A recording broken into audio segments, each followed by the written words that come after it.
Good evening. Good evening, everyone. I'm Ted Santos, and it's Friday, and it is YouTube and Chill. And in YouTube and Chill, this was set up to address intimacy of relationships. Love talking about sex, not always about sex, but getting into the intimate aspects of relationships, could or could not deal with sex. And today, we are going to get into an important aspect of relationships and probably why too many relationships or and marriages fail.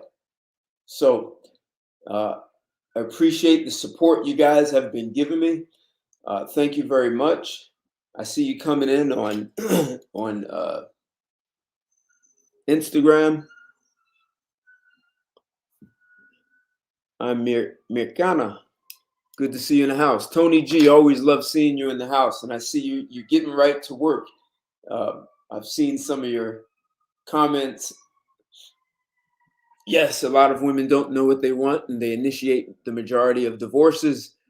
And yes, a lot of women uh, don't marry the guy they really want.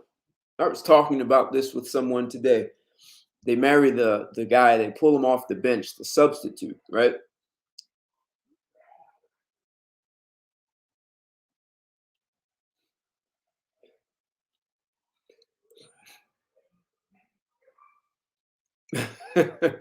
They say you don't know me. And then they get pregnant by the wrong guy and divorced. And then you meet them and they say, well, this time I know what I'm doing, right? Like what's changed?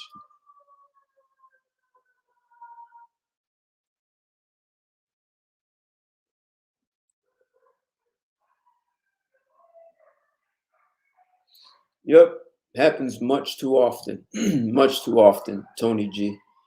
Relationships fall apart. But we're going to talk about something, and I found some articles. Eh, I have a treat for you.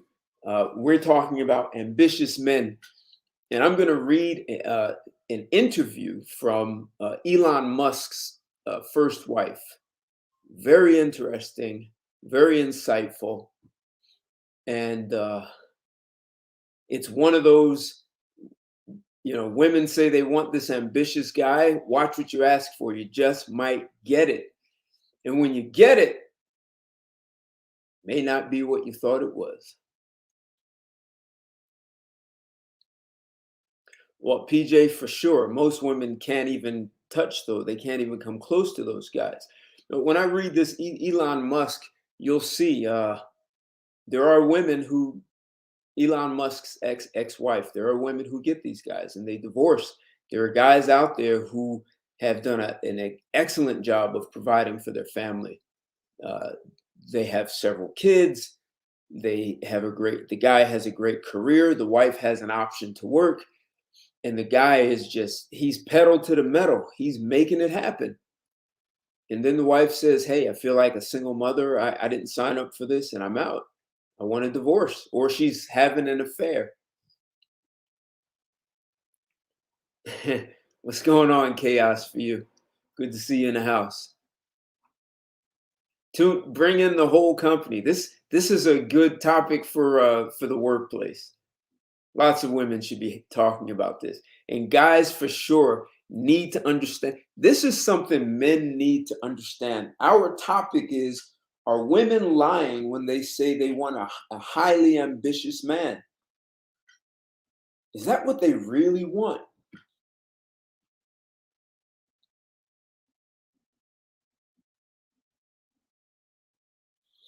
Yeah, but there are women who get that highly ambitious man, and I was just saying, I'm going to read an interview from Elon Musk's first wife, and it'll be very insightful.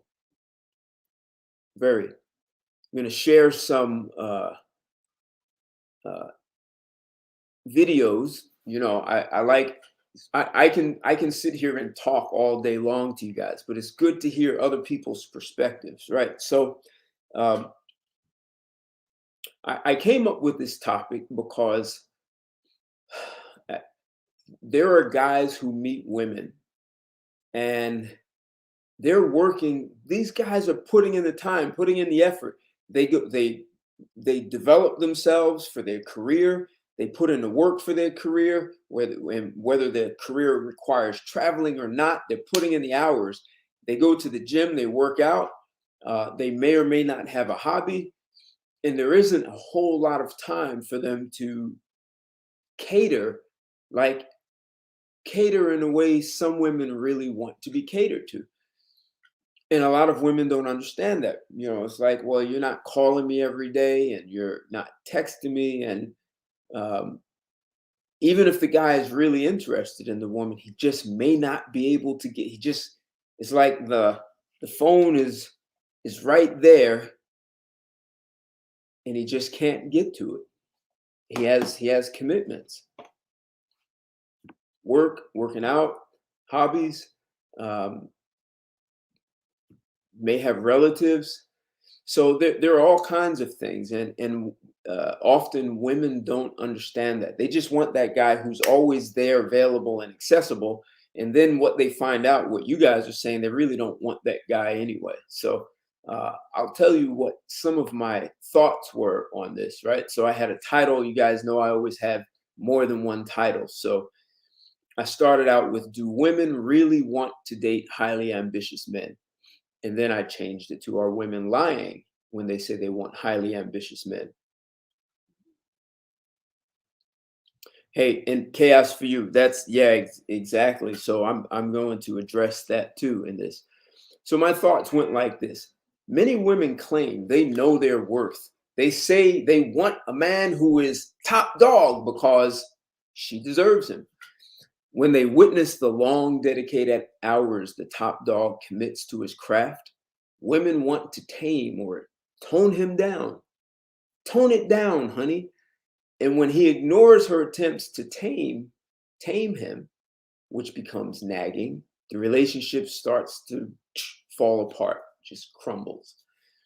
The pursuit of excellence is a badge worn by highly ambitious men.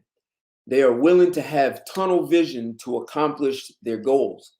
And when a man chooses that tunnel vision over attention for the love of his life, she feels neglected and begins to nag.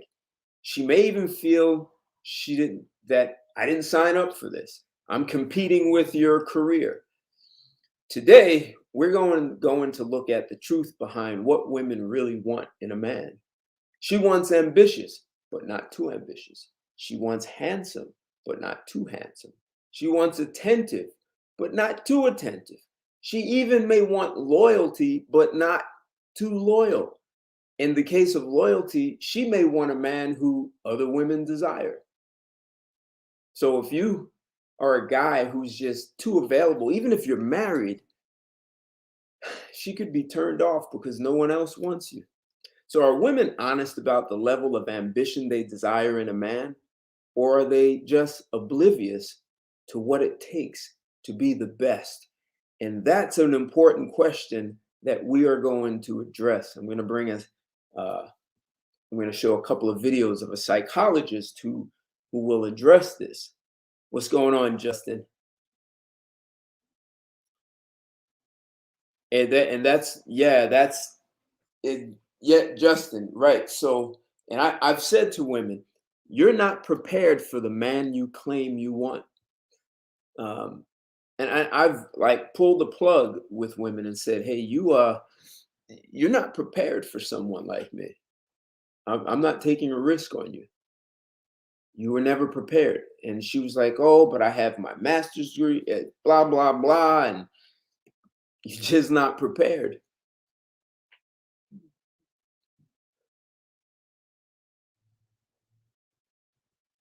Hey, Tony G, there's a book I have called Micro Trends. It's probably old now. I'm sure there's a more recent edition. And trends was something that they say when they see 100,000 people engaging in that activity, they call it a micro trend, and it's 100,000 and growing. And one of the micro trends in the US were these long distance marriages, like bi-coastal sometimes. So the husband lives in New York, the wife lives in California because of their careers, and the husband may fly a weekend to see his wife in California, or she may fly to New York, or they meet like in Chicago or Texas, somewhere in the middle. And they said that was a growing trend. And they said it was a micro trend, and they said it was many of those couples actually had good relationships because they valued the limited time they had together, so they made the best of it. It was quality time. So very interesting.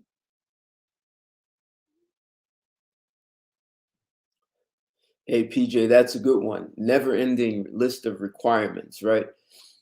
Yeah, that's a problem. So those are my thoughts. And the big question is, are women oblivious to what it takes to be the best? Like to can you imagine what it took to be a Michael Jordan? And if you look at any profession, imagine being the one of the top attorneys in the nation. Can you imagine what it takes, the kind of focus and commitment? Jack Welch was the CEO of GE, General Electric. I think he had 3 divorces while he was CEO, or moving up, but he had several divorces. And after he retired, he met a woman who was his publicist. She helped promote him in a big way. She did a really good job. He married her, and I think they stayed together until he died. So there are lots of guys who are just, and Jack Welch was one of those. Like, he was a machine, man.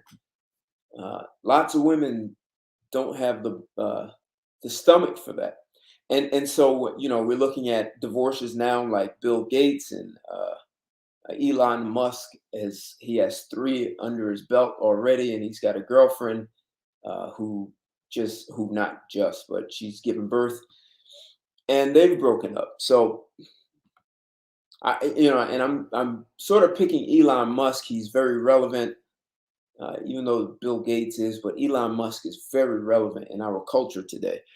So I'm going to read the articles from his wife, but and it's an interview. But before I get to that, I'm going to share a video. Okay. And you guys have probably heard this man's name before. Some of you may have more affinity for him than others. He's very famous, and he talks about manhood. He talks about relationships, personal development, talks about lots of things. So uh, I'm going to bring him on, and he's going to talk about successful men are insane and work all the time. And he's going to talk about uh, men and women and how they look at relationships. So, guys, I'm going to also drop in the chat my PayPal and my Cash App. If you guys have not already smashed that thumbs up, that like button, this is a good time to smash that like button.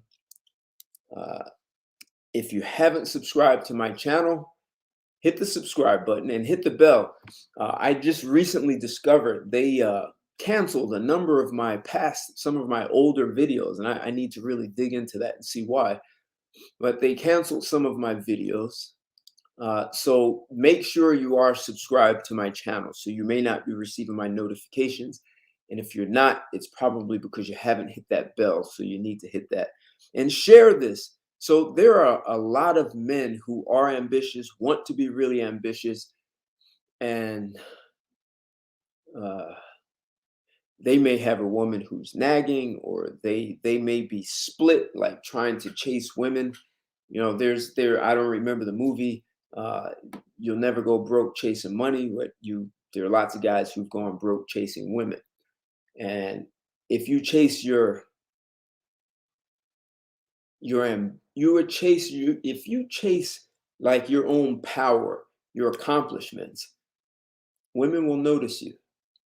And I don't know if I'm going to show another video where Jordan Peterson talks about what women look for in that kind of guy. So let's get it on and see what he has to say about successful men are insane and work all the time. And I see young women all the time struggling to figure out what to do with their lives because they have no idea how to have a job/career and a family. So, and there's no answer to that. It's a really difficult problem. And there's all sorts of ideas. Like I did a lot of consulting for law firms for a long time, about a decade, and I had. Now listen to this. What he's going to say, where he had to find out.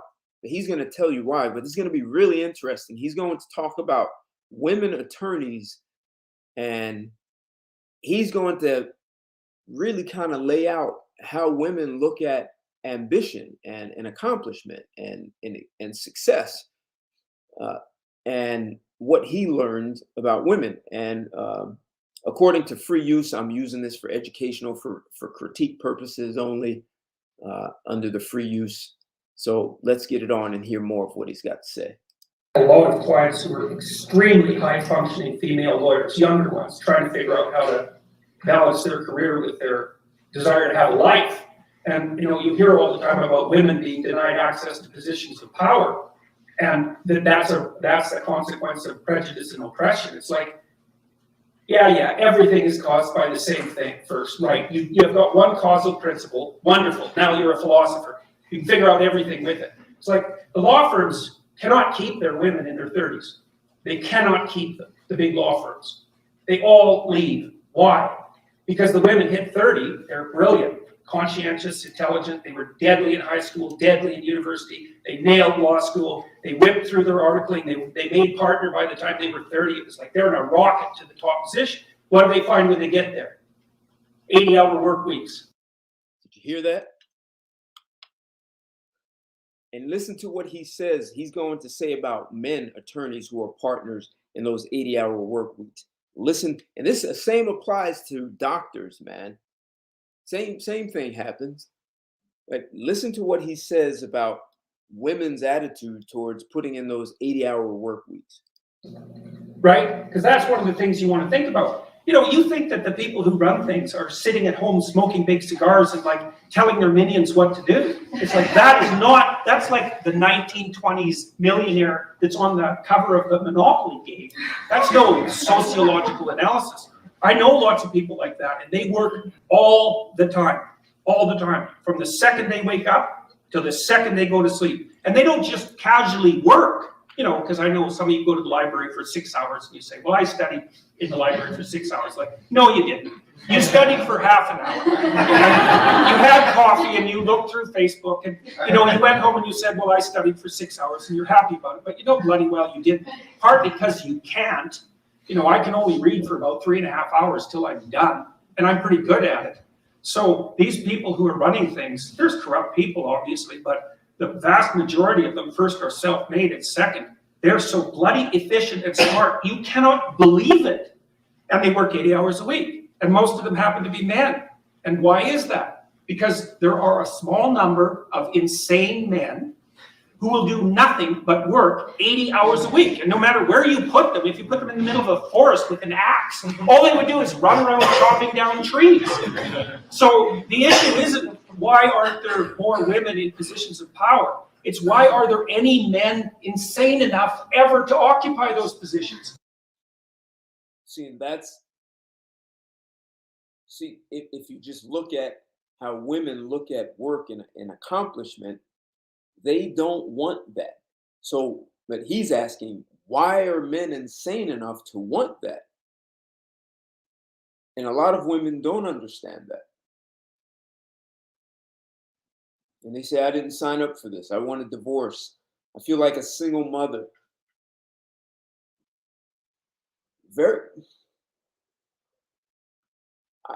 The first woman I lived with, I started to smell that coming.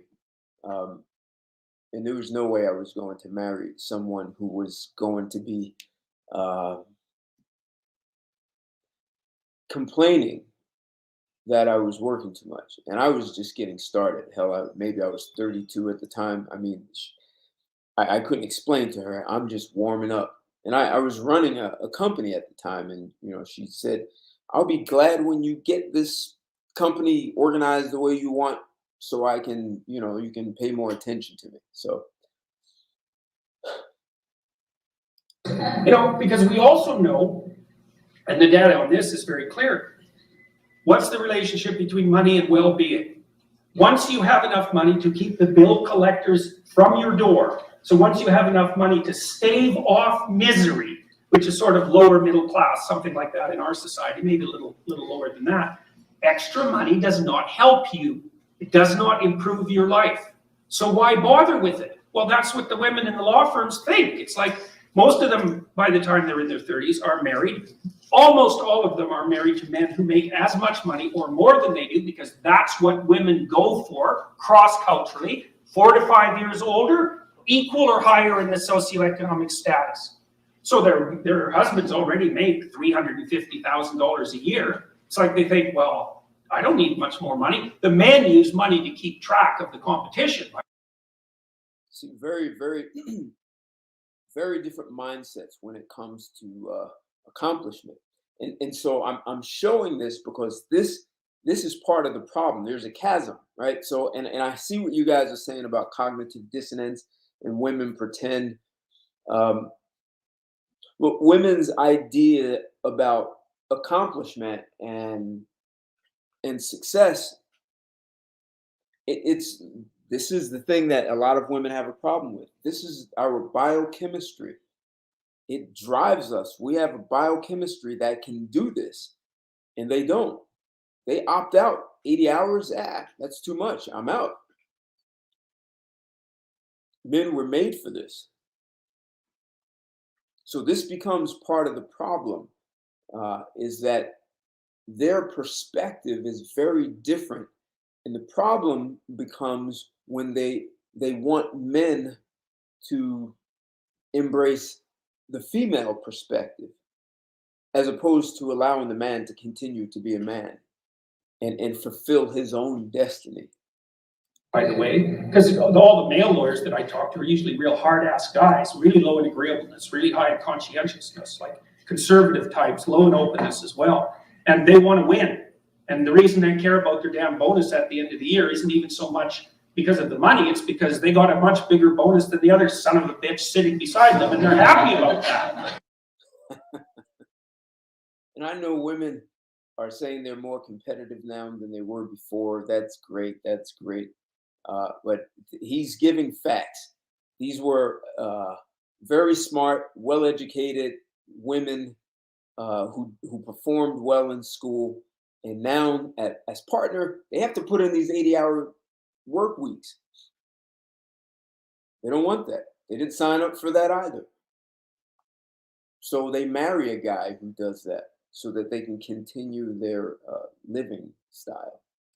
So there's a real brass knuckles competition that drives these sorts of things. But we get things backwards so often in psychology and in sociology. It's not why there aren't more women in positions of power. It's why do any men want those positions?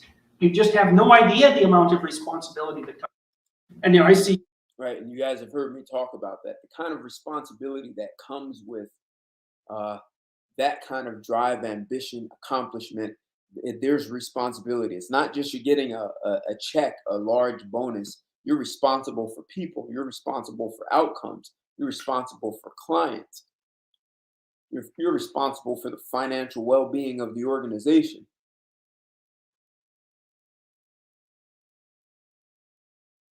Capital comes with responsibility.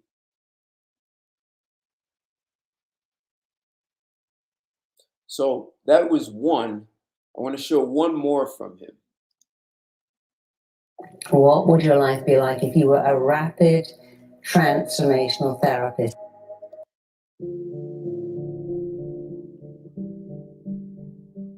If you concentrate solely on your career, you can get a long way in your career.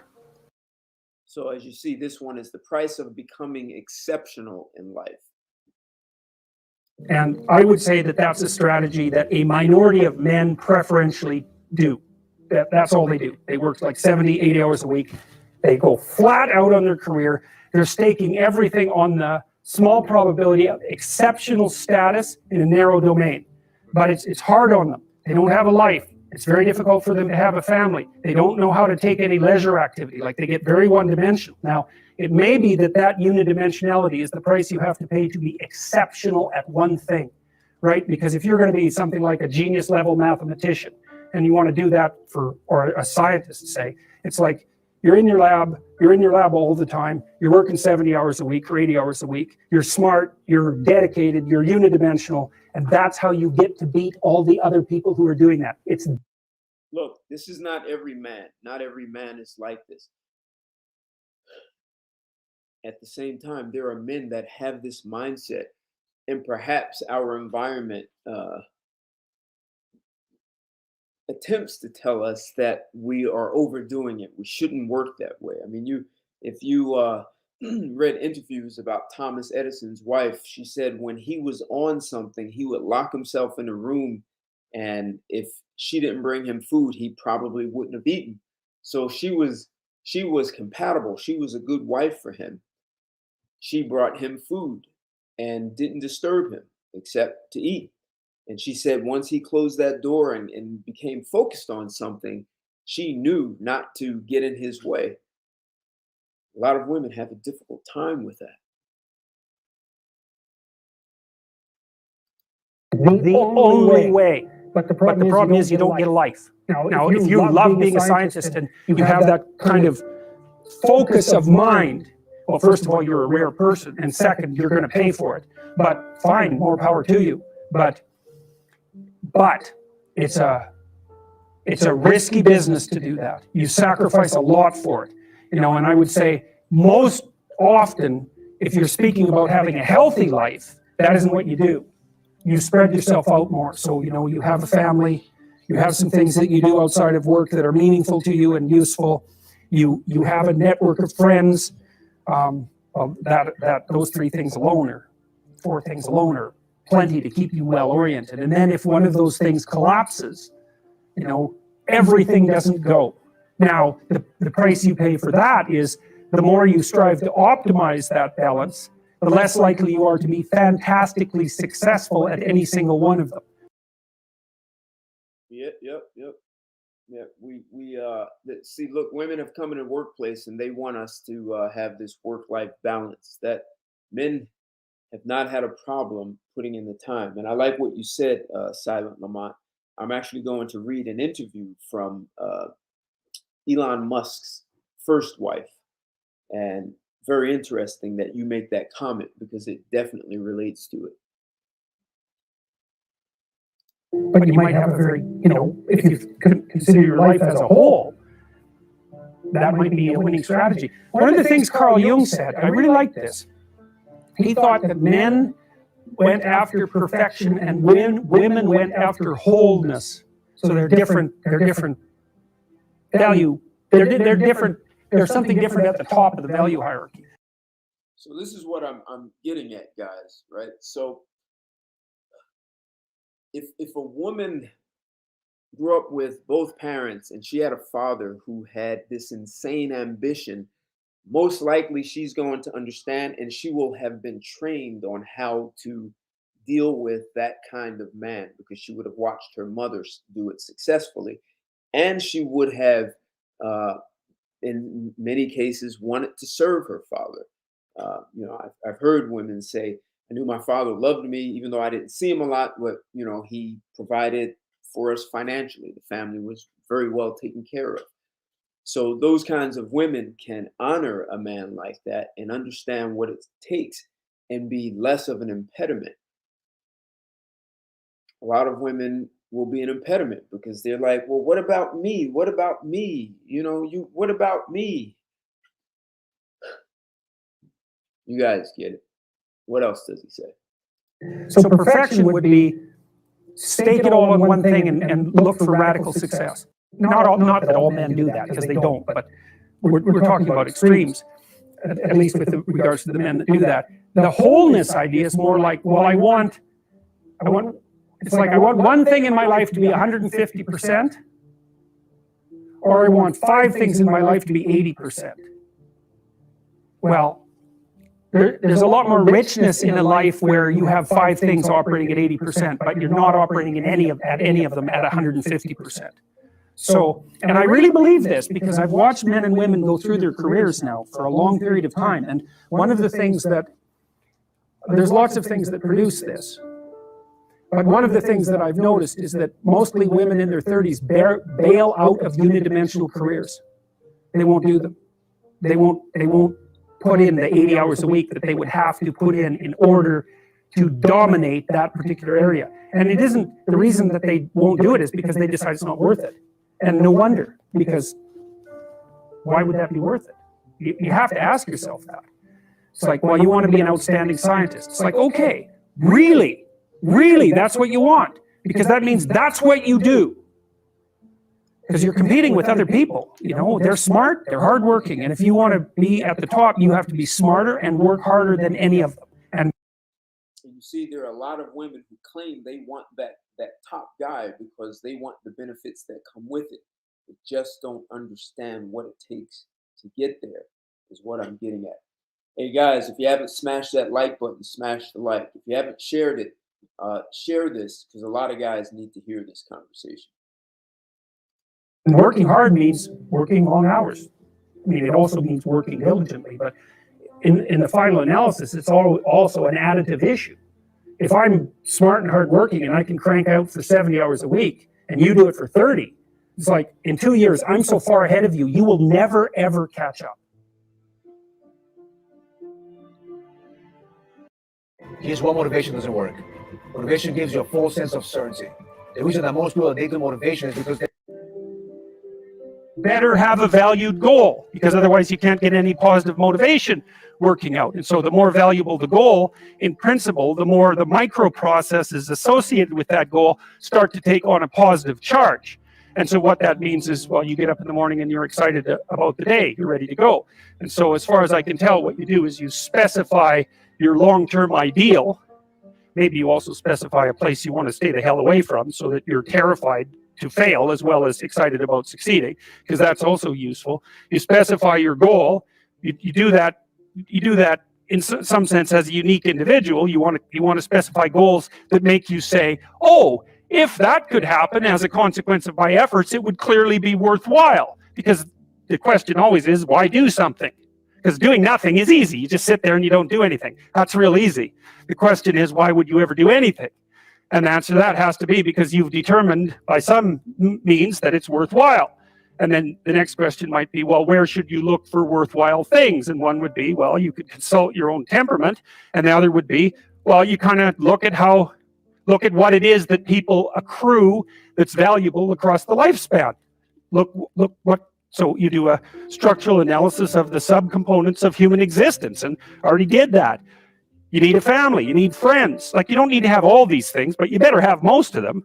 Family, friends, career, educational goals, plans for, time outside of work, attention to your mental and physical health, etc.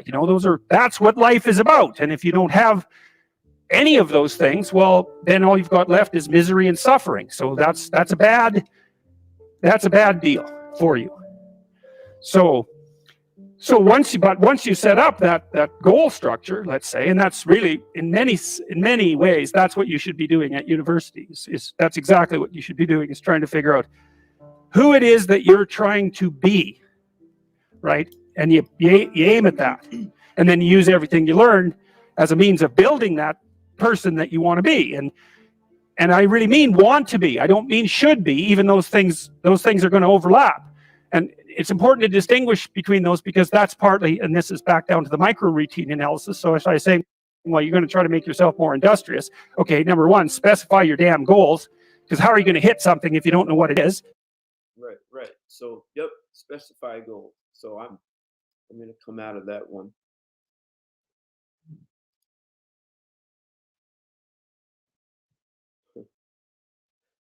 They like the Instagram model pictures, huh? Silent Lamont. Yeah, they do. Hey, Justin, that's well said. Those leaders, they can focus. It's almost like shutting out everything. I remember when I played football, organized, I remember chasing someone, and when you chase them and tackle them, or you run in the ball, even though the band is in the stands and they're playing music and the crowd is screaming and yelling, you can't hear it. It's like you just went into a vacuum and you can't hear anything. And that's what a lot of these guys do. And they put in these insane hours. They'll work 14, 16 hours straight and not realize it because they just sealed themselves off in a vacuum. And they had this like very tunnel, very narrow focus on what they wanted to accomplish. Like they had a tiger by the tail and they were not going to let him go.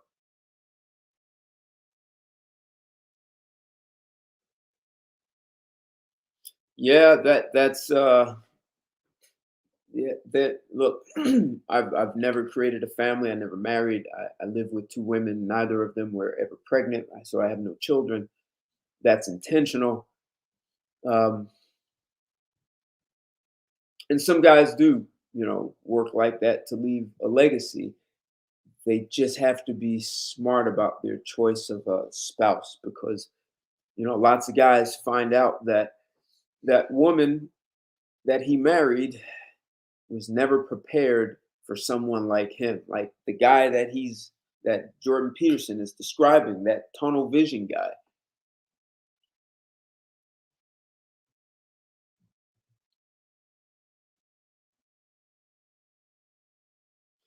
Yeah, he does. He does. Lots of guys do say that.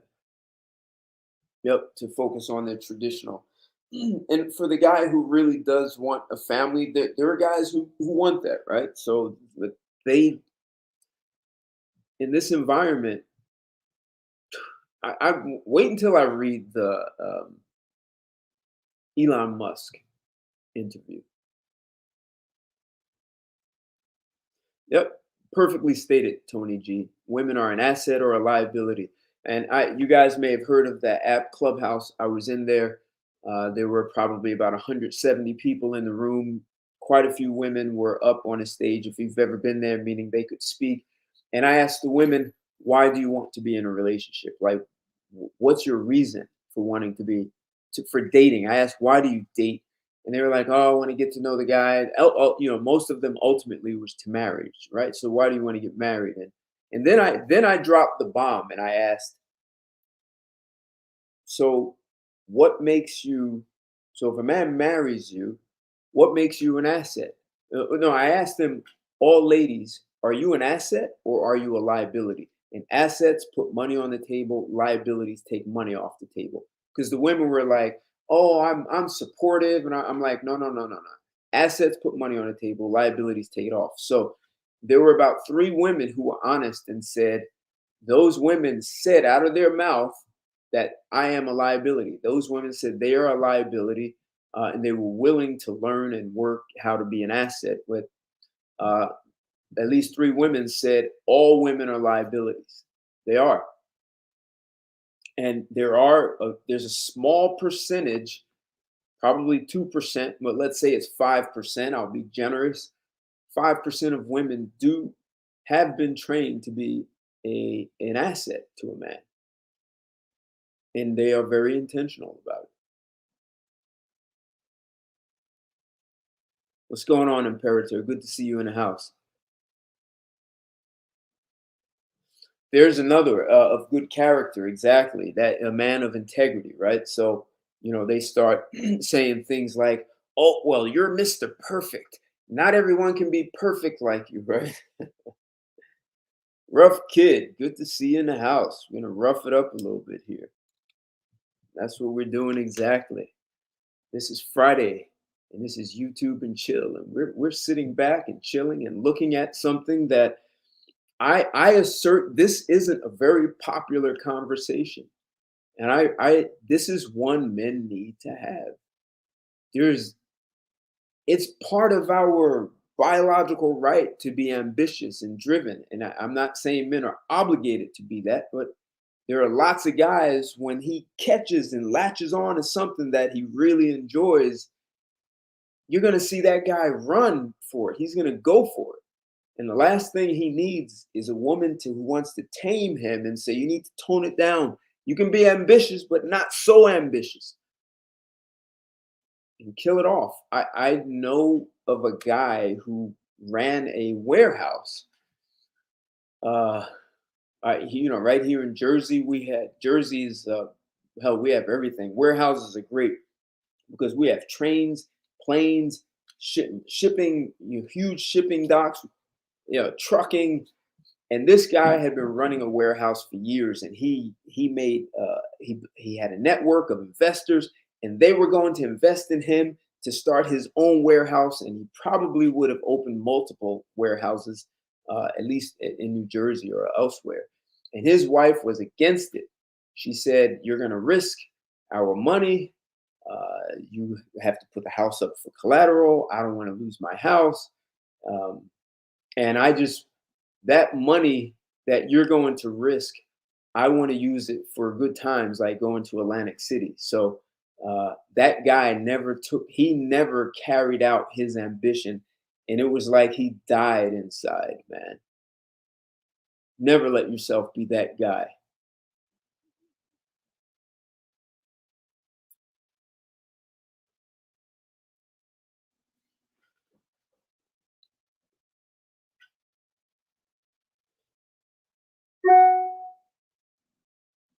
It's a good one, Tony G. Yep, they're there for the money, right? What's going on, Mark Game Investor? Yeah, lots of immoral women out there, lots of them, and they'll try to convince you and justify why that's good behavior, why it's okay and it should be accepted. Right? Hey, Tony G. Bill Gates, a nerd with money, right?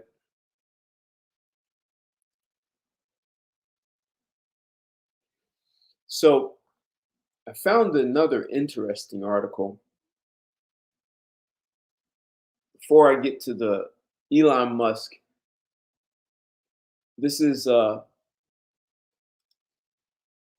guy is writing this article about being ambitious and how he's been taught it can be toxic, right? So I think that's an interesting perspective. So the title of this article is How Ambition Can Be So Toxic It Pollutes Your Relationship. Julian Kimball, this was written in 2018. Is that 18 or 16? 2016. So I'll definitely want to skip around in this article. So the article, How Ambition Can Be So Toxic It Pollutes Your Relationship. So I'm going to assert that a woman taught him that. It starts with on my birthday, my then girlfriend and I watched the second 2012 presidential debate like it was Game 7 of the NBA Finals. Admittedly, this was an unusual way to celebrate, but we had an unusual relationship.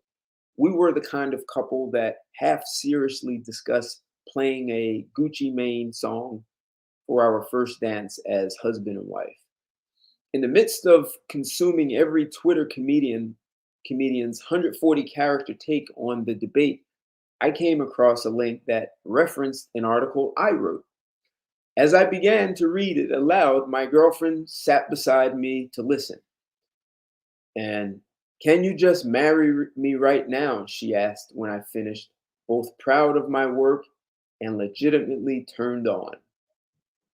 So he probably got down that night, right? She was turned on by someone picking up his article and having something to say about it. So she's with the man. She's with the top dog. Notoriety is what he has. Article goes on to say, but over the course of a year, our relationship deteriorated and we were both to blame. The biggest factor in this eventual demise was on me. My career obsession, my ambition, eventually drove a deep wedge between us. From an early age, we're taught about the advantages of success. Do well in high school so you can get a good, go get into a good college. Do well in college so you can get a good job. Excel at your job so you can get promoted. Buy a lot of nice stuff and start a nuclear family of champions. Ambition is often what separates the good from the mediocre and the exceptional from the great. People are undeniably drawn towards those who want the best from life. So he attracted a woman who wanted the best from life, and she was going to ride his coattails, right? That's what it sounds like. Let's see.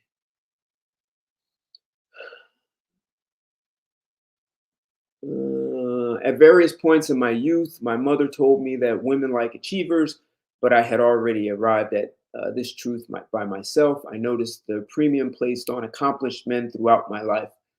My mom married my father, who was, above all, a go-getter. In school, the forward-thinking girls gravitated towards the guys most likely to succeed. When rapper Emil, okay, all my female friends have said they think men with goals are sexy. Ambitious men plan for the future.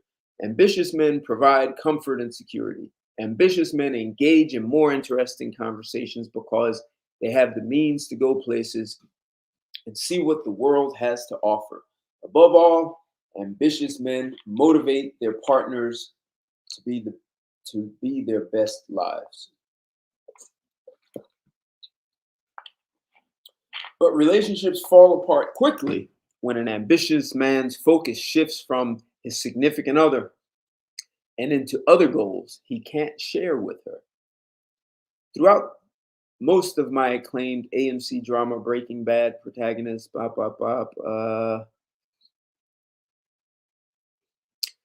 everyone has the right to pursue happiness and fulfillment. But when that desire drastically reduces a significant other's role in your life, leaving you alone in the process, something's clearly wrong. In the end, Walter had nothing left but infamy. Okay. I graduated from college during the recession and got traumatized. Let's see. So he goes back to talking about his relationship. And he says, when we were in our early, are we or are we? Are we or aren't we? So that's between he and his girlfriend. Like, I guess, are we in relationships or are we not in a relationship? So when we were in our early are we or aren't we phase, my girlfriend would ask me why I worked at an office I loathed like a drone. So I accumulated bylines by writing my ass off in my free time, and eventually found myself starting as a fork, staring at a fork in the road. Once I decided to pursue writing exclusively, everything changed. It marked the first time in my postgraduate existence that I woke up every day and did something that mattered to me. Writing was no longer a diversion, it was my everything. And this quest to excel, this all encompassing need to be heard, left my girlfriend holding the short end of the stick. While I obsessed over page reviews and who was retweeting my work, she went ignored.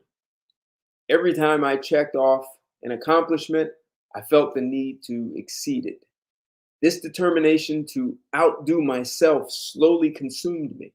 I was convinced that being a prolific writer would open doors from which we'd both benefit, but failed to realize how self-absorbed I'd become in the process. All my accolades have an asterisk next to them because the harder I pushed myself, the further I pushed her away. I tried to justify the neglect by insisting that I was working towards an ideal, but my explanation grew less appealing to her over time. 1 year after watching the presidential debate on my birthday, she and I found ourselves in my apartment again.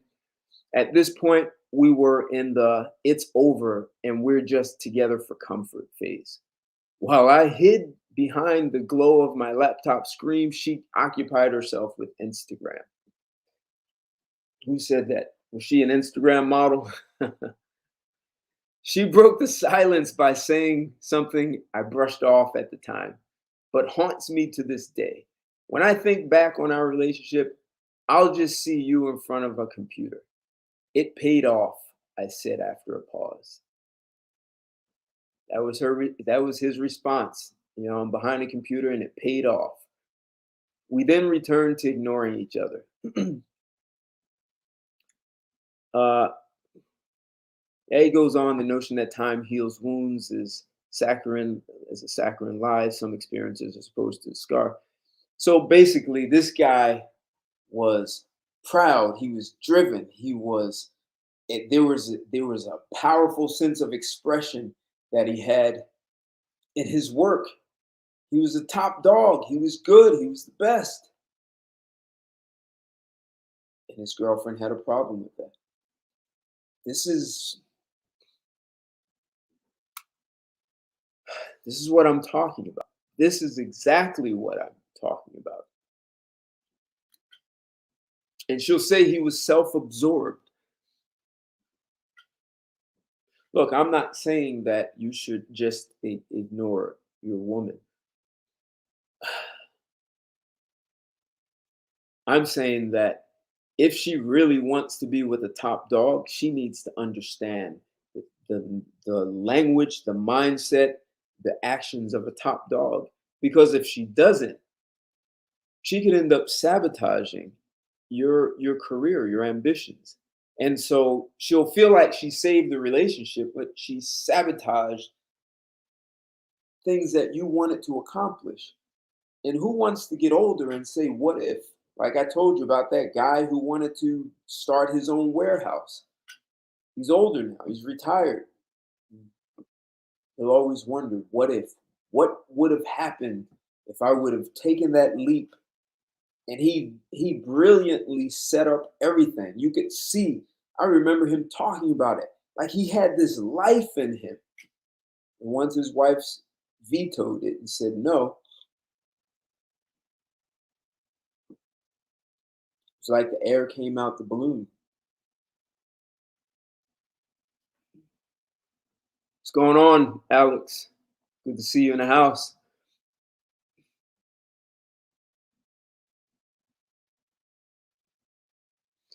Ambition in a woman is a huge red flag unless her ambition is to keep the place clean and make you meals, period. Well, that was Thomas Edison had a wife like that. She understood his ambition. I was saying earlier that, you know, she said that when he would lock into something, she knew not to disturb him. He'd go in a room, close the door, and she would, she said he was so focused that he would forget to eat, but she would bring him food. So she knew, she was prepared to deal with a guy like that. And what do we have in history? Thomas Edison, right?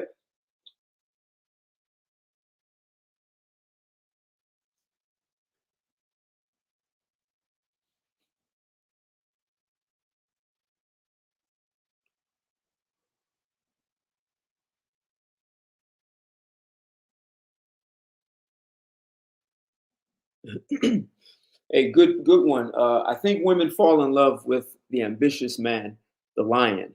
And then when she realizes that she can't tame the lion, she feels neglected. She fell in love with the ambition, but uses ambition. And so, Tony G, you read my book, and I talk about how what we call love isn't love, right? This biochemical secretion. It feels good, but that's not love. And people are looking for these. A lot of these women are looking for. And this guy I just read about, the writer, and he took on a writing career. What his woman was missing was her dopamine and oxytocin rushes.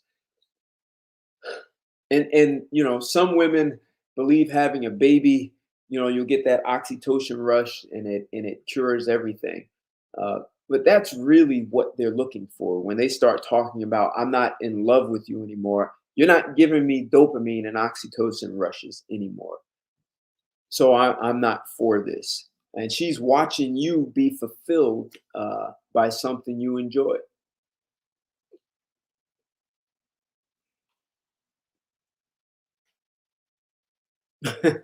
Imperator, that's a good one, right? So in the beginning, I was saying that part of the reason I put this topic on the table today is because, I've seen with myself and other guys that, you know, as a man, you're busy and you can't be attentive. Maybe I want to call the woman today, but I can't. Like maybe there's a woman I'd like to call tonight, right now, but I'm doing this and this is important. So uh, that woman may feel, well, you're not really interested in me, and I could initially be interested. If I know you and you're really, someone who I think is compatible with me, but I have commitments. I have this commitment to Friday night, and I enjoy it, and I enjoy engaging you guys in the feedback and the sharing of ideas and thoughts. So, and my commitment is to add value to everyone who listens to this. So a woman may take that as, well, you're not really interested in me because you're not chasing. A man is a hunter and you're supposed to chase me, make me feel good. And a woman not understanding that men have ambitions. Now, Imperator, to your question, the guy who's a bum has lots of time to dedicate and make her feel good 24/7.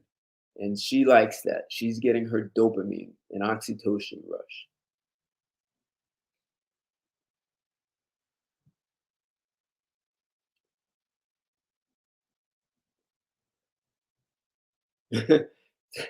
Yeah, I listen, I've heard women say that. I love you because you're ambitious. Right. You're ambitious and you're funny. I feel good around you. I can't love you because you're ambitious. That's funny.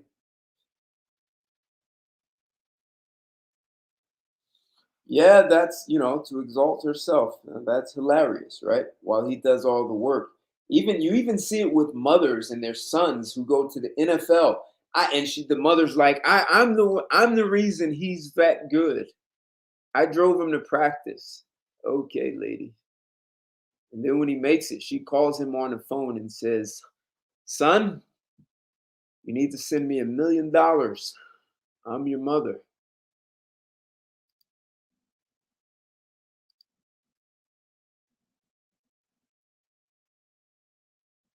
Okay, so I had this.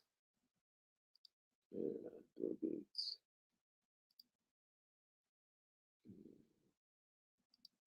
Put that.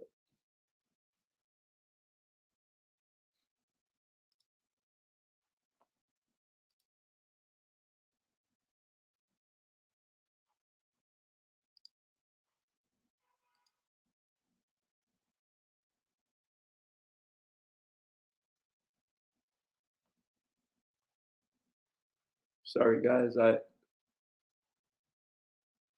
There's an art. Oh, yes. So I had to open this in a different browser because it's the New York Times. So I won't be able to do a. Well, can I? Maybe I can. Let's see if I can do a screen share from here. Maybe I can. Uh,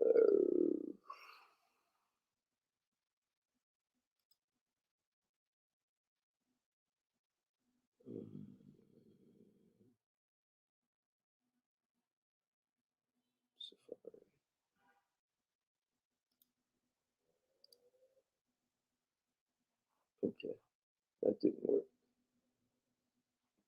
I just did something. I'm not sure what I did. So I'm going to read you an article.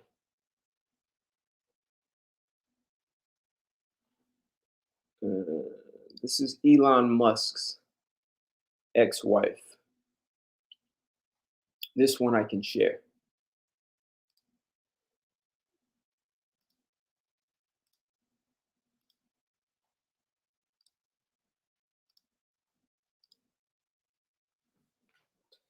Elon Musk's first wife. The title is really interesting.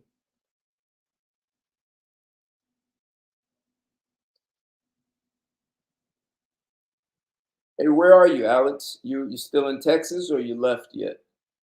So, Elon Musk's first wife. I was a starter wife. Inside America's messiest divorce. This article was written September of 2010, and it starts with, in the middle of her headline-grabbing divorce settlement from Elon Musk, Justine Musk reveals the truth about her marriage to the multi-millionaire co-founder of PayPal, Tesla Motors, and SpaceX. So 2010, this was he wasn't a billionaire yet. And this article was written by Justine Musk. So we're going to get this straight from the horse's mouth. No interpretation. In the late spring of 2008, my wealthy entrepreneurial husband, Elon Musk, the father of my 5 young sons, filed for divorce. 6 weeks later, he texted me to say he was engaged to a gorgeous British actress in her early 20s who had moved to Los Angeles to be with him. Her name is Tallulah Riley, and she played one of the sisters, blah, blah, blah. Okay. So that's where it starts.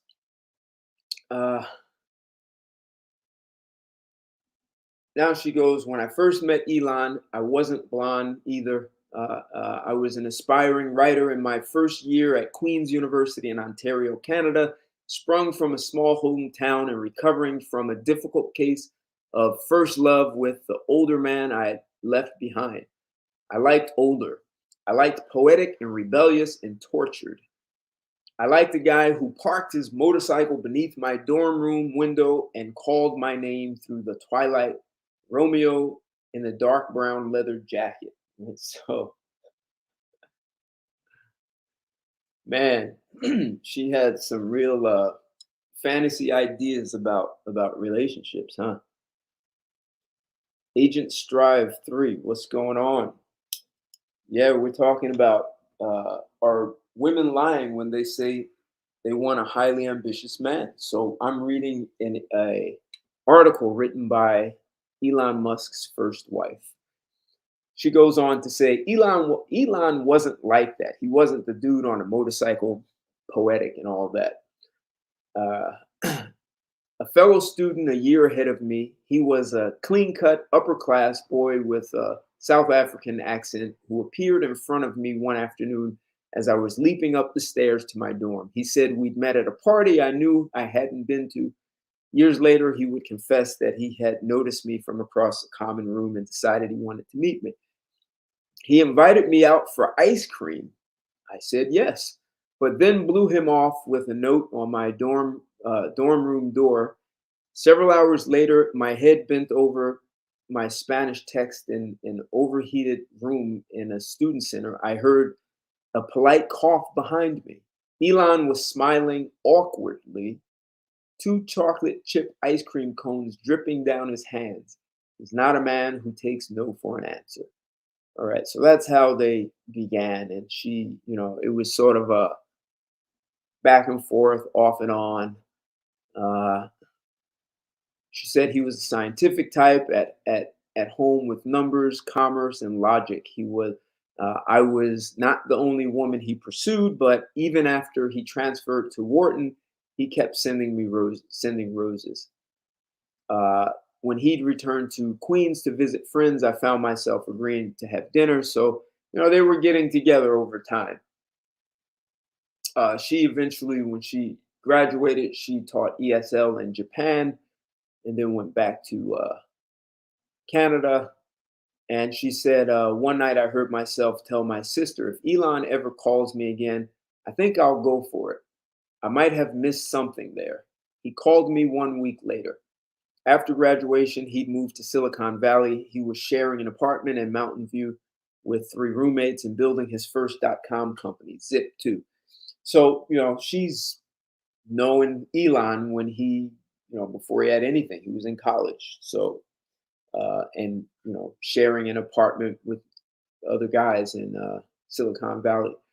She said, I soon flew out for the first of many visits. One night over dinner, he asked me how many kids I wanted to have.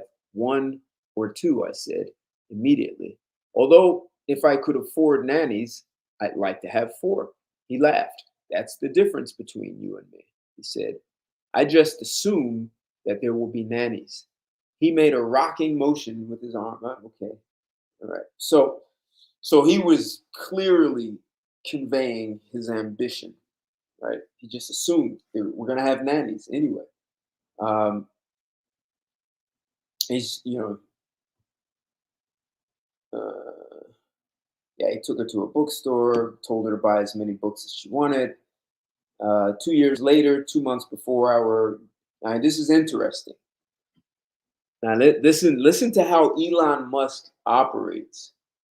This is going to be very, very interesting. 2 years later, 2 months before our January 2000 wedding, Elon told me he had an appointment with a lawyer who was going to help us with a financial agreement that the board of his new company wanted us to sign. When I looked at him, he said quickly, "It's not a prenup." Although I had been dating a struggling 20-something entrepreneur, I was now engaged to a wealthy one. Elon had sold Zip2, which partnered with newspapers to help them get online in 1999, the year before, and was worth about 20 million overnight. He bought and renovated an 1,800 square foot condo. We now had a place of our own. He also bought a $1 million sports car, a McLaren F1, and a small plane. Our day-to-day routine remained the same, except for the addition of flying lessons, and Elon's wealth seemed abstract and unreal, a string of zeros that existed in some strange space of its own. I made uneasy jokes that he was about to dump me for a supermodel. Instead, he proposed getting down on his knee, bop, bop, bop. Most of his newfound fortune he rolled over into his second company, an online banking institution, X.com, that later became PayPal, the online payment company. It was this board that was supposedly urging him to get a financial agreement. What I didn't understand at the time was that Elon was actually ushering me into a period of mediation, which I now know means nothing done or spoken is confidential and cannot be used in a court of law. Sorry, she said, I now know it means that anything done or spoken is confidential and cannot be used in a court of law. That's interesting. So, man, he locked her in with that. But I had no time to research mediation or learn that it rarely serves the interest of the less powerful person in the relationship. Years later, I came to learn these things. But 2 months after our wedding, I simply signed the postnuptial agreement. I trusted my husband. Why else had I married him? And I told myself it didn't matter. We were soulmates. We would never get divorced. A life without Elon was unthinkable, something I had realized a few months before he proposed as we napped together one spring afternoon before a friend's wedding. She said, with my arms slung across his chest, I felt that he was my own private Alexander the Great. So that's the way she felt about him. And you guys know, if we talk about Alexander the Great, we talk about ambition. Oh my God, that's a guy who wanted to literally conquer the world. Like literally. He was out to conquer the world. That's a lot of ambition. And she felt she had her own private Alexander the Great. It goes, still there were warning signs. As we danced, this is interesting. She said there were warning signs. And as we danced at our wedding reception, Elon told me, I am the alpha in this relationship. I shrugged it off, just as I would later shrug off signing the postnuptial agreement. But as time went on, I learned that he was serious. He had grown up in a male-dominated culture of South Africa, and the will to compete and dominate that made him so successful in business did not magically shut off when he came home. This and the vast economic imbalance between us meant that in the months following our wedding, a certain dynamic began to take hold. Elon's judgment overruled mine, and he was constantly remarking on the ways he found me lacking. I am your wife, I told him repeatedly, not your employee. He said, if you were my employee, I would fire you.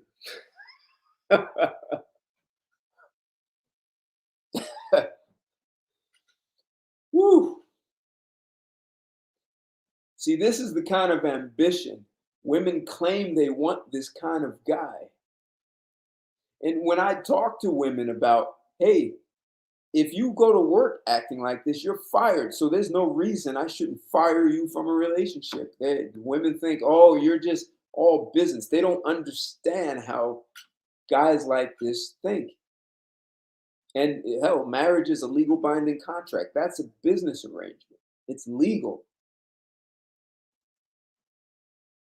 It's a contract.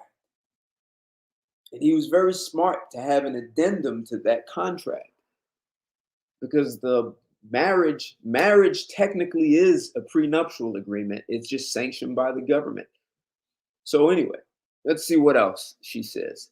By the time eBay bought PayPal in 2002, we had moved to Los Angeles and had our first child, a boy named Nevada Alexander. The sale of PayPal valued Elon's net worth to well over 100 million. The same week, Nevada went down for a nap, placed on his back as always, and stopped breathing. So he was 10 weeks old and he died from a sudden infant death syndrome. So that was a she actually gave birth to 6 children for him, and the first one died. So that was had a huge impact, and she was concerned, and I'm not going to read it all, that Elon never wanted to talk about the death of their first son. And she said she started holding things in. I don't think he ever asked her to do that. She said she buried her feelings instead of coping with it. So, and then she wrote a few novels, right? She was published at Penguin and Simon and Schuster. Those are huge publishing companies. So she said, we were breathing rarefied air. The first crowded apartment we'd shared in Mountain View seemed like ancient history, from our 6,000 square foot home in the Bel Air Hills. Married for 7 years, we had a domestic staff of 5. During the day, our home transformed into a workplace. We went to black tie fundraisers and got the best tables at the elite Hollywood nightclubs, with Paris Hilton and Leonardo DiCaprio partying next to us. When Google co-founder Larry Page got married on Richard Branson's private Caribbean island, we were there, hanging out in the villa with John Cusack and watching Bono pose with swarms of adoring women outside of the reception tent. How was she ever going to get to this life on her own? Let's go. What else did she say? When we traveled, we drove onto the airfield up to Elon's private jet, where a private flight attendant handed us champagne. I spent an afternoon walking around San Jose with Daryl Hannah, where she caused the commotion at Starbucks when the barista asked her name, and she said Daryl. She said it was a dream lifestyle, privileged and surreal, but the whirlwind of glitter couldn't disguise a growing void at the core. Elon was obsessed with his work. When he was home, his mind was elsewhere. I longed for deep and heartfelt conversations, for intimacy and empathy. And while I sacrificed the normal family life for his career, Elon started to say that I read too much, shrugging off my book deadlines. This felt like dismissal and a stark reversal from the days when he was so supportive. When we argued over the house or the kids' sleeping schedule, my faults and flaws came under the microscope. I felt insignificant in his eyes, and I began thinking about what effect our dynamic would have on our 5 sons. In 2008, she got into a car accident and started thinking about things. She said, and originally she was not blonde, but he was asking her to dye her hair blonde.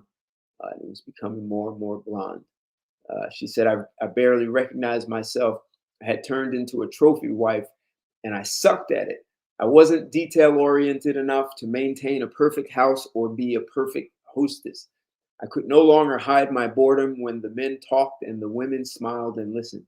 I wasn't interested in Botox or makeup or reducing the appearance of the scars from my C-sections. And no matter how many highlights I got, Elon pushed me to be blonder. Not long after the accident, I sat on my bed, knees pulled up to my chest, and tears in my eyes. I told Elon in a soft voice that was nonetheless filled with conviction that I needed our life to change. I didn't want to be a sideline player in the multi-million-dollar spectacle of my husband's life. I wanted equality. Equality. She wanted equality. I wanted partnership. I wanted to love and be loved the way he had before he made all his millions. Elon agreed to enter counseling, but he was running 2 companies and carrying a planet of stress. 1 month and 3 sessions later, this is for the counseling, he gave me an ultimatum. Either we fix this marriage today or I will divorce you tomorrow, by which I understood he meant our status quo works for me, so it should work for you. He filed for divorce the next morning. I felt numb but strangely relieved.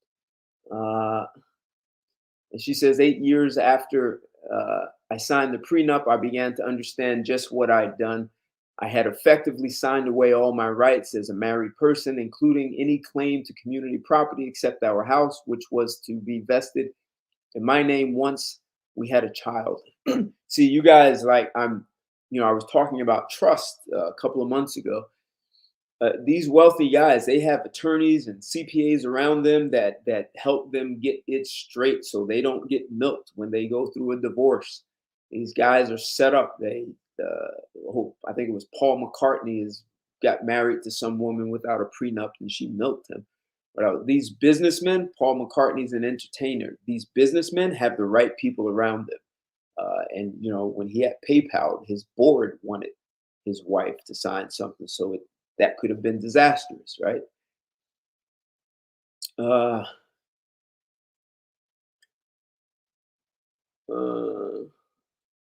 so her lawyer was trying to say the prenup was invalid.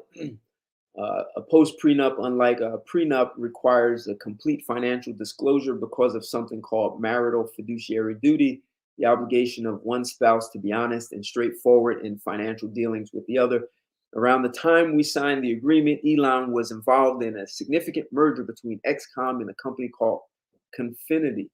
Together, the two became PayPal and raised the value of Elon's X.com stock by millions of dollars, more than what he reported on the post note. Whether this was deliberate or an oversight, according to my lawyer, it could be rendered the contract fraudulent and thus invalid if it weren't for the protection of mediation confidentiality. That period ended not when we left the lawyer's office or when we got married, but only once we'd signed. The question that will determine the outcome of our divorce case, which has been winding, so he won. He won that, and the judge ruled in Elon's favor, but stressed that the case was a long cause matter and immediately certified it for appeal resolution. So the bottom line, he won that. So this is like these guys are being smart about how they do this. And they do like being married.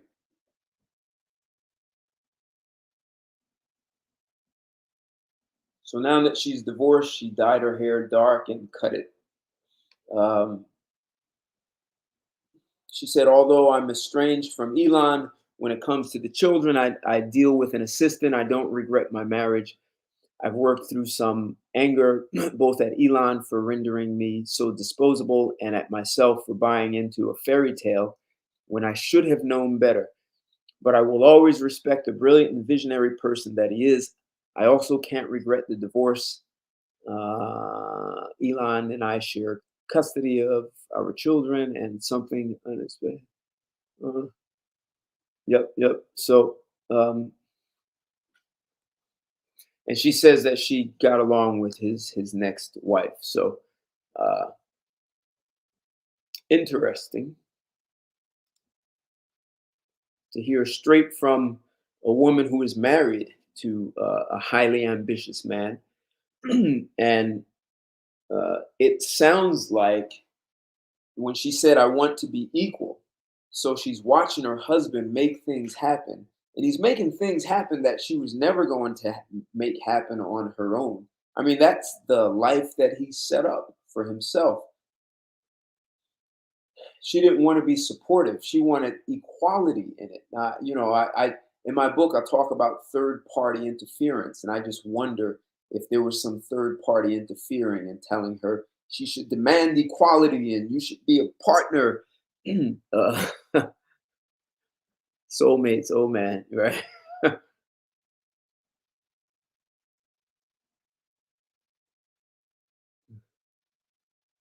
Hey, Myth Twist, what's going on? Ruthless guy. Yep.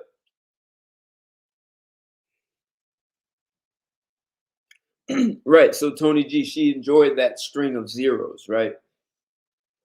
Very interesting that she enjoyed that. She wanted equality. Like, how does that work?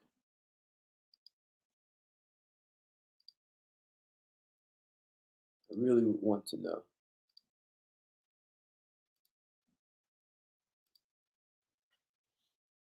I had another article here.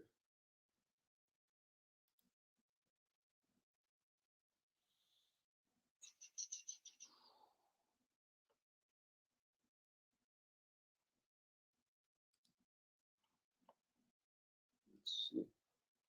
I go here. New York Times. Oh, right. The other article is here. It's in a different browser. That's the one. This one is interesting. So if you guys have never heard of Quora.com, someone asked, what does it take to be a mogul? And his wife, his same woman, first wife, answered the question. And so she said, I'm going to skip around in this. She said, having lived with the real life Tony Stark, aka Iron Man, Ms. Musk, an author, had a ringside view of one of the world's most successful entrepreneurs and businessmen, and his network of similarly booming pals. It is a world with tightly closed ranks, and honest insights about what makes the most successful tick are hard to come by. Usually, a parade of academics and other writers comment on qualities of successful people, trying to speculate about and divine what led to their achievements. Or the moguls themselves wax on with less than introspective platitudes about themselves. But Miss Musk has a unique perspective. That's why it's so unusual to see her name. Bop, bop, bop. Okay.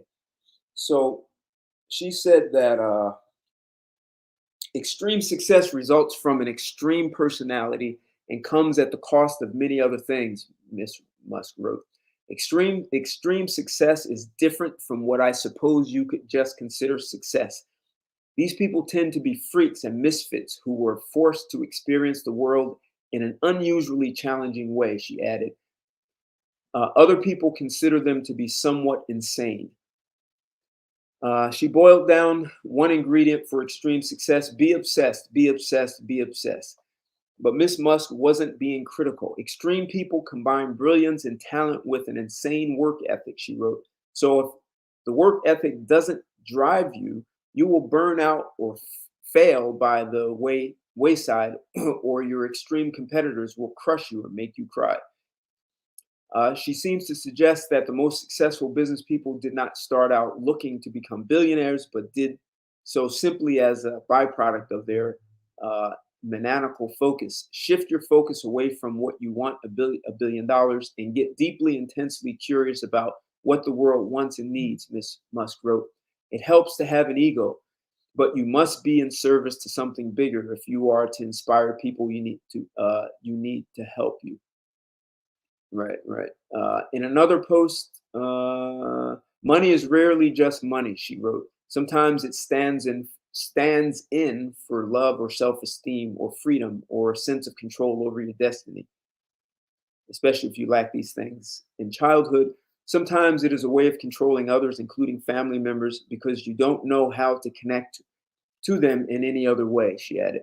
Money can also serve as a scorecard to indicate how well you're doing, the impact you are having if you're winning.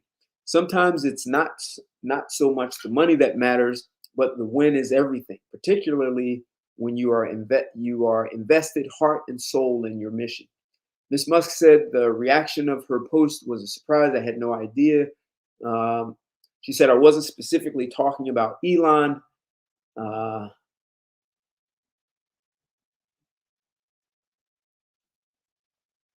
so that's her. Those are her thoughts on what, she said this is what extreme success takes, and a lot of people, uh, the academics attempt to describe it in books and don't do a good job. So she's saying obsession, obsession, obsession. Money can be a scorecard. It's a tool, and as you heard the article that she wrote, she said it can be used to substitute connection and all of that. So I just wonder if she had third party interference and she disconnected because she let someone talk her out of her marriage. Just wonder about that. She didn't mention a third party. Usually people don't mention that. Uh, and she made herself insignificant as opposed to, as someone said in the chat, understanding how to be an asset. And Elon said, we fix this or I'm filing for a divorce tomorrow. And tomorrow morning, that's exactly what he did. You're out, becoming the old ball and chain that guys used to talk about. Yep, myth twist. That's where that came. Yes, first ex-wife. Yeah, exactly. So I wanted to have this conversation about uh, women claiming to want these extraordinarily successful men. They say high value man. And a lot of times these guys have high integrity. And that's something she realized. If you remember, she said when he said, either we fix this or I'm filing for a divorce tomorrow, she knew that it was not a threat. So when I talk about men with integrity, I'm talking about guys who honor their word as themselves. When they say I'm going to do something, it's already done. And so she had spent 8 years with a guy who said, I'm going to do this, and it was done. So she knew that once he said, if this is not corrected, I'm out. It's a divorce. You're not going to be a distraction for me. So, that's her side of the story, right? So there are always three sides. There's his side, her side, and what actually happened. So interesting to have her side, interesting to hear her thoughts on Quarter. Um, but, there's so many women saying, I want this high value man without understanding that dudes who are very successful have this strong relationship to integrity. If I say I'm going to be there at 5, I'll be there at 5. So the woman who's playing games and is going to be late on purpose, or playing games of chase me. I mean, it's I read that. I read how she met her. Elon met his first wife, and she did. She was dismissive, right? So in the beginning, he had a date, and instead of saying I'm not going to make it, she leaves a note on the door and doesn't even deal with it. But he shows up at the library. He finds her somehow, and he has the ice cream cones, right? So he made it clear, I don't take no for an answer. I go after what I want. So he was telling her who he is. And apparently she thought she liked that. She played games with him in the beginning. And this is the thing that hurts so many women, that they like to play the game. They want the chase me. They want the thrill of being chased and being made to feel better by you chasing me, and the the security of feeling that you're chasing me because that proves that you really want me. And that backfires. Like, instead of just being prepared and setting yourself up for the kind of guy in front of you, she played all kinds of games initially. And so these women who are saying they want these extremely successful men do not understand the rules of engagement. Maybe I said this before. So there's a language successful people speak, right? So if you look inside of a large organization, there are people who are managers, and there's a language managers speak. And then you move up to vice president, and there's a language vice president speak. And then you move up to a senior vice president, executive vice president, right? That's a different language. And then even so, you look at a CFO and a COO and a CTO, and you look at those C-level executives, they speak a language. And then there's a language of a CEO. And then there's the language of the board. So guys who are highly successful, guys who are good, they're successful, there's a language. Guys who are very successful, that's another language. Guys who are extremely successful, that's another language. So these women who are out here claiming they want these high value men and they know their worth and they deserve it, they don't understand the language and the mindset that comes with that language of this direct, like he said, we fix it or we're divorced. You're signing, I need you to sign this before we get married. Like, these are matter of fact kinds of things. There isn't a lot of game. And do they know how to have fun and do that? But these guys are having fun doing what they're doing. Like the art of the deal, like, buying stuff, mergers, starting new things. And a woman who doesn't know how to support that. I talked about Thomas Edison's wife.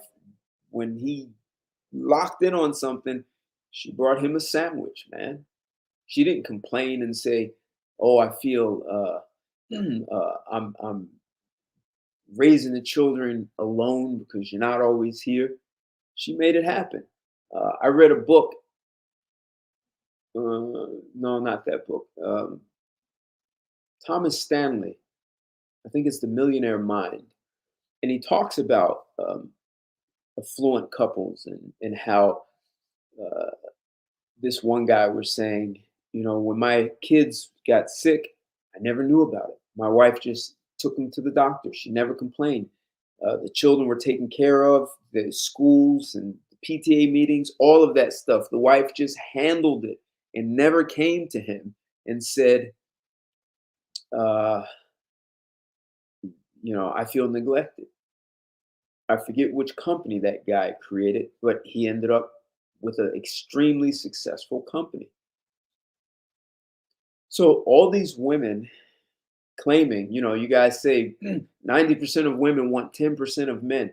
Technically, they don't want those men because the bar is going to be so high that they will realize that they've never seen a bar that high and they have no idea how to get over it. So a lot of those women will attempt to tame that guy and tone him down so that she can feel comfortable. What's going on, country boy?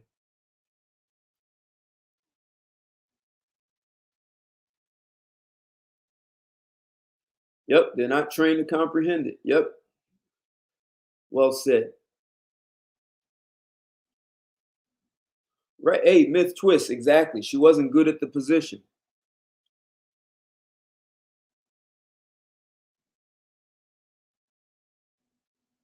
Yeah, he didn't do a good job. And maybe Elon is just not good at picking a spouse, because what's that woman's name he was seeing in an artist? Like, that chick was wild.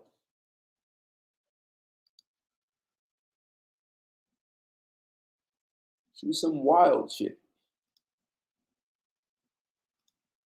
I had a video on that, but it was just like too nonsensical. I didn't even want to show it. I forget her name. In a few years, Amazon. So anyway, so this is essentially what I wanted to present. And so look, if you're a guy and having a legacy is important to you, and you don't want to go the surrogate route.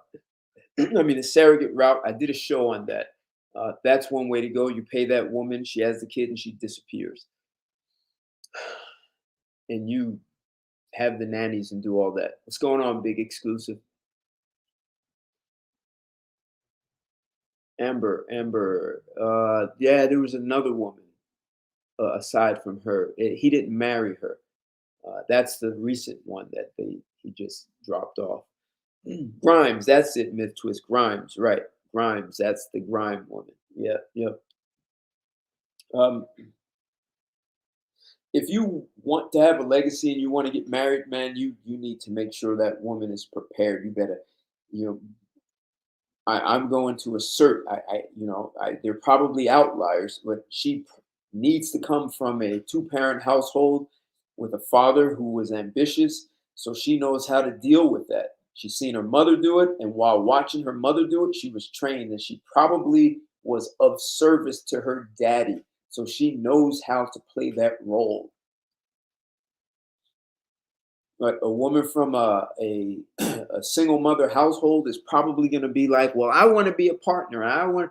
And look, Elon Musk's all of his wives, none of them would have made it to the kind of wealth that they saw by being with him.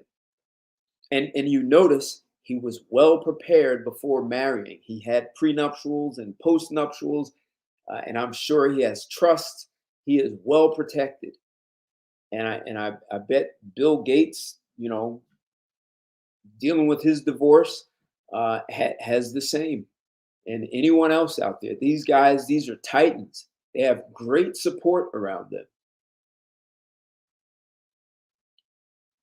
So if you do want to get married, compatibility is critical, man, because the last thing you need is a woman who's going to be a drain on you because she's saying, well, I need more attention. You didn't give me much attention. I'm raising the children by myself. She's saying, or you're hearing that every day you come home. She's nagging you. Not needed. Unwanted. Distraction. And if she's going to say, well, I don't want those risks, like the guy I was telling you about, that's too risky. Listen, man. I mean, if a woman could be beneficial in the sense of saying, hey, I think this is risky. So good, let's talk about it. How do we mitigate that risk? As opposed to saying that's too risky, let's not do it. There are lots of guys who abandoned their dreams because their wives were afraid.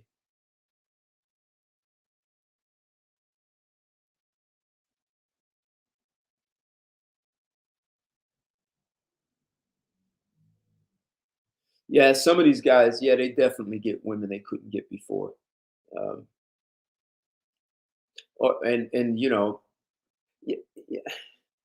Like I said, there are three sides. There's his side, her side, and what actually happened. So when she starts saying, "I felt like a trophy wife," and um, maybe that's what happened, but a lot of times it can be just the woman's interpretation, and she's negatively interpreting because she's been told that men and women should be equal, and she said it herself in the article she wrote that she wanted equality, she wanted to be a partner, and instead of her being a partner to the guy she married,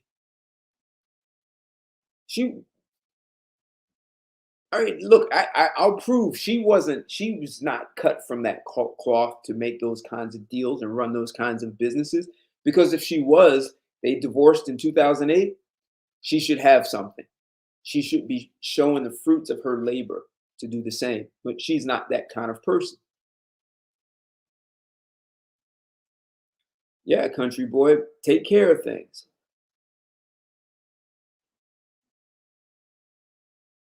Well, yeah, I don't know if 90% want just that country boy, but I understand what you're saying. There are I played a video earlier that talked about how a lot of women who in their 30s quit law firms. And these are women who went to top law firms and did well in law school and became partner before they hit age 30. And then when they saw how uh, they had to put in 80 hours of work, they just quit. But they had already married a guy who made 350,000 plus, and they didn't see the value of them earning 350 and putting in 80 hours in their life being better. So they just quit their jobs. And that happens a lot. So the law firms thought that they were creating an environment that was unfriendly to women. And when the psychologists interviewed and did the research to find out why these women were leaving, it had nothing to do with the firms. The women just didn't have that same drive and ambition. And then you heard him talk about how men had their bonus checks.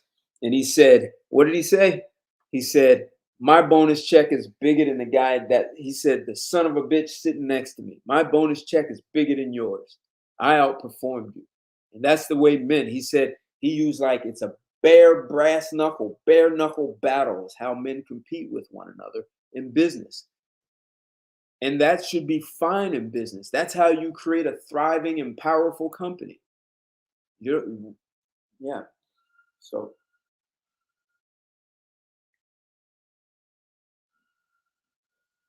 no, he had a post nuptial though. Bill Gates was protected. You Bill Gates or Bezos?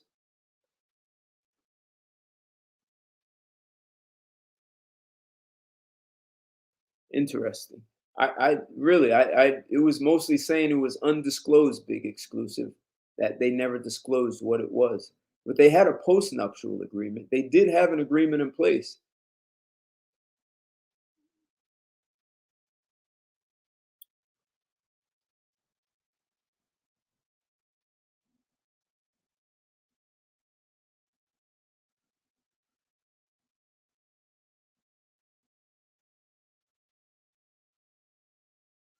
Interesting.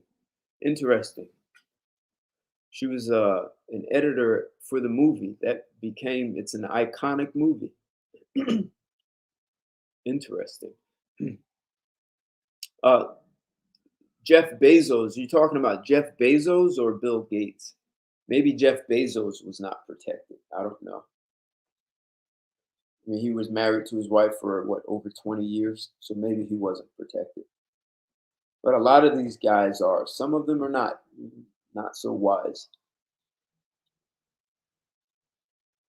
So I guess I see what you guys think, right? So and I heard cognitive dissonance, but that's why I brought in a psychologist, because the cognitive dissonance for women often is because of how they see the world.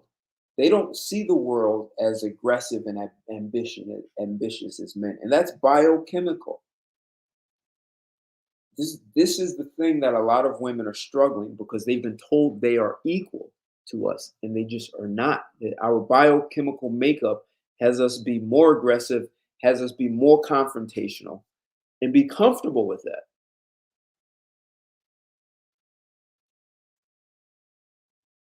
Oh, interesting. Her edits were that good. Interesting. So, being ambitious is not a sin. It's not toxic. I read that article that the guy said being ambitious is toxic. He got talked out of. Look, a lot of what people are calling love is not love. It's dopamine and oxytocin rushes. If look, those things feel good, enjoy it, but it has nothing to do with love. Love is something else very different.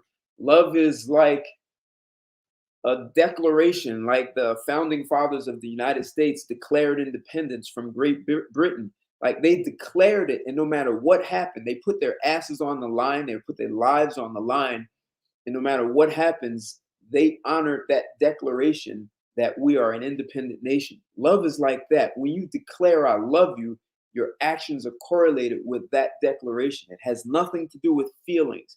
I could be angry with you today, and still I love you. I'm mad at you. I don't like what you did, but it has nothing to do with the fact that I love you. People who go on feelings, this is troublesome because feelings are just biochemical.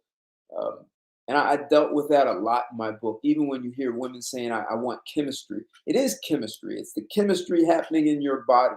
And that's how a lot of people get mixed up. And I think Myth Twist, you were saying that some of these guys may be getting women, and it may be a biochemical rush to get a woman that you would have never gotten if you didn't have the success you had, right? So that might feel good, but that woman could be very disposable for you when that happens. What's going on, Leaf Poetry? Good to see you. Sean the kid, good to see you in the house.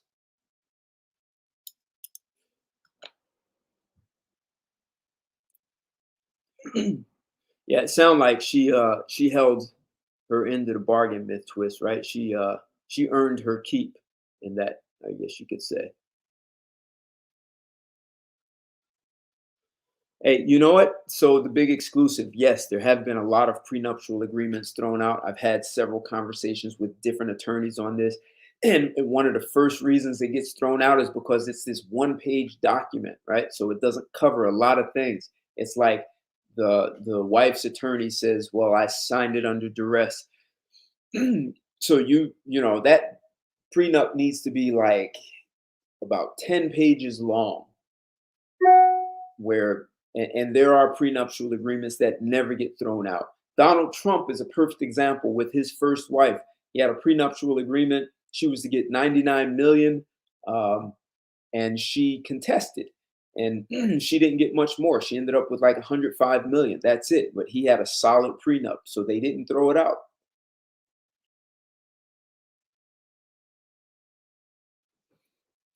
That's a good way to put it, big exclusive. A promise, right? A promise. I declare, I said, I love you because I said so.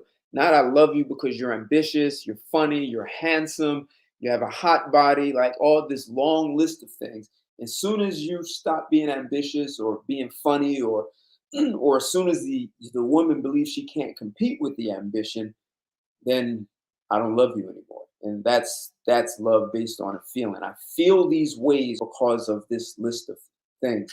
But loving you is a declaration. Like I honor my word. I kept my promise. I love you because I said so. I promise to love you, like a vows, a wedding, right? So in sickness or health, right? That's language is powerful. Declarations. You declare a future and then have your actions shape. Uh, you have that declaration shape your actions. Like always asking, am I? And this is for your career. This is for anything, man. Anything. Am I honoring my word? Integrity is a big deal. If you say you're going to do it and you keep your word, you're being in integrity. It's like they would say, my word is my bond. If I said I would do it, it's going to be done. And look, there are corrupt guys in business and politics and everywhere, but a lot of guys who perform well in business and are exceptionally successful, there's a high level of integrity, because how do you get things done without keeping your word and doing extreme things? And this is, I think, a major part of what a lot of women don't like, that integrity, the level of integrity. I was interviewed in a Clubhouse for my book, and there's a part where I talk about honoring your word and in the context of trust. And there were a couple of women saying, well, we're only human, and you can't expect me to be perfect, and why do I have to keep my word all the that this is like, people want to be slippery with this. And people who have that mindset are never going to make it and maintain relationships with exceptionally successful people. So, and I understand that's my perspective. But show me one where it works. It's unlikely.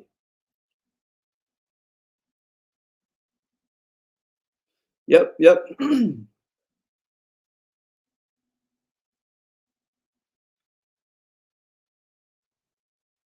Well, you know what? So I wasn't there and they didn't mention it, Myth Twist, but here's what I would wonder. Here's what a lot of women do.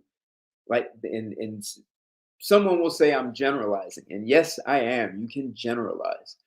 What a lot of a lot of women do is when they want affection, when they want something from you, they antagonize you. They throw temper tantrums. They get upset as a because they want attention. So their way to get attention from you is to antagonize and throw temper tantrums, as opposed to actually giving you. And here's the best way to say it.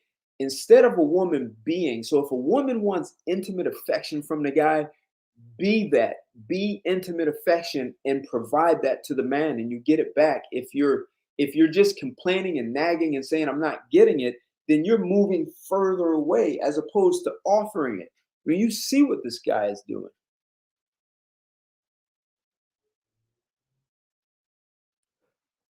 Yeah, he probably did want something else. He probably didn't get what he really wanted out of it, right? Um, but like I said, myth twist, there's his side, her side, and what actually happened. And we don't know what actually happened. We just don't. And maybe that's what happened. He said, look, these things are not working. But see, you have to also understand,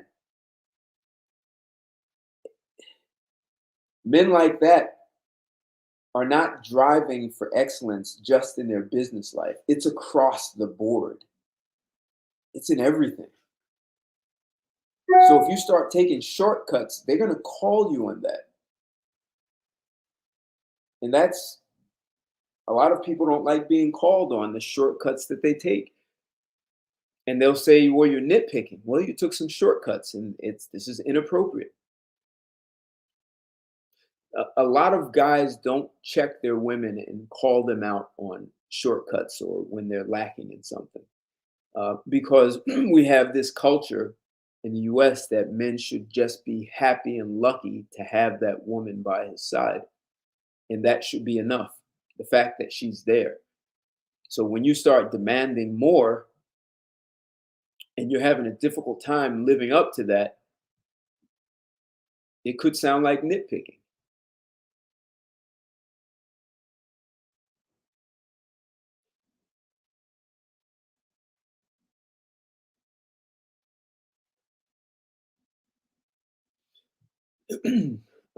Yeah, religion has played a huge role in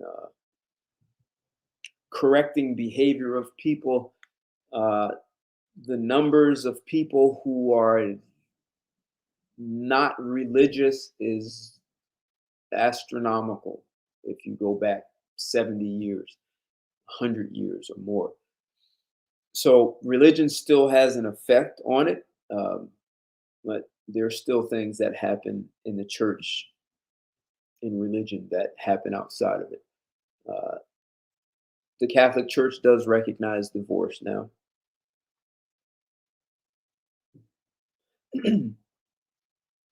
But at one point, they didn't recognize divorce was a sin.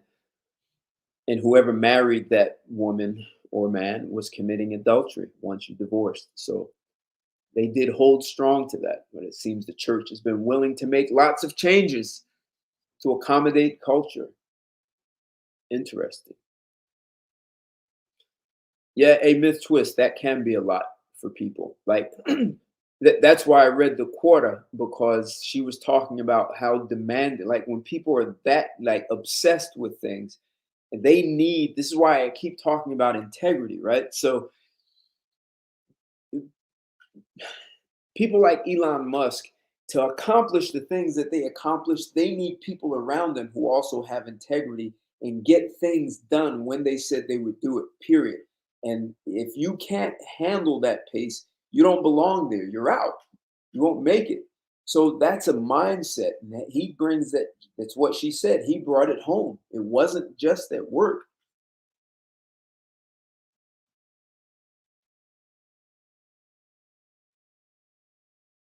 Yeah. I that whole you should be lucky. I myth twist. I've asked people, why am I lucky? And I'm like, so tell me why I'm lucky. And you see them blah, blah, blah, blah, blah, fumble through words. But what are they gonna say? Because she's letting me have sex with her? Are you kidding me? Like I'm prepared in those cases to say she's getting more out of sex with me than I am with her. you kidding? So she's the lucky one. Anyway, that's taking me elsewhere. Big exclusive. I don't know if I fully answered your question. So, I'm not. Yeah, listen. From kindergarten until eighth grade, I went to a Catholic school. So I have a Catholic school education, and I do remember hearing that divorce was not recognized, and divorced people are committing adultery if they remarry. I just think so many people have walked away from religion that there's still a group of people that hold to it, but the numbers are shrinking. It doesn't have the same grip it had, 200 years ago. So, guys, this was a conversation I wanted to share with you. I'm inviting men to rethink how they incorporate relationships in their personal and professional ambitions. And I'm inviting women to have a new perspective and to honor this in men so that you don't become an impediment. I mean, the last thing you want to do as a woman is to be in a relationship with a guy and you're watering and dulling down like his full expression in his professional life of who he wants to be, his power. And you think he's working too hard and too ambitious. There are a lot of guys who were titans and had very supportive wives. And there are a lot of guys like Elon Musk who just got rid of her. And there are probably more and more guys who will be titans who will never marry. Well, that's probably not true because the affluent continue to get married. So um, there are benefits, especially if your wife truly knows how to network and do behind the scenes connecting dots. She could be a real asset because that's a way to bring money to the table. You guys have already heard me say that, so I won't repeat it here. Well, my commitment is that you watch my stuff and get new perspectives. Well, they accept it. I mean, they on paper they probably say they don't, but the Catholic Church is accepting divorce.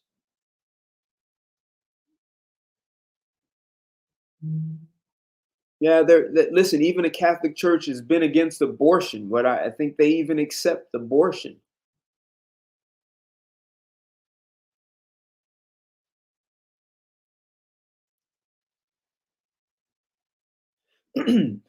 Myth twist. That's a good question. So do you think women should still pursue ambitious men and just adjust better, or they should stick to the level that's more realistic for themselves? Stick to the level that's realistic because you are going to get crushed. You're going to have your feelings hurt. You're going to feel inadequate. You're going to feel resentful. And look at what Elon Musk's first wife said. She has no communication with him. You're going to feel inadequate in so many different ways that it's just not even worth it. If you're not prepared for it, right? That's one. If you're willing to train and develop yourself to be prepared, then you need to find some man who can destroy the mindset you have and help you develop a new one. Otherwise, it's a waste of time. You're just going to be a piece of ass for him. Uh, Stay where you are. Know this, and this is the important thing of, and I talk about this in my book. You need to know yourself so that you can know what lane you belong in.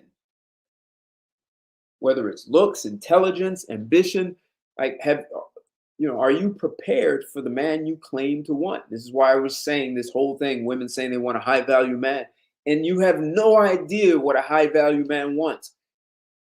Zero. But yet you deserve them because you know your worth.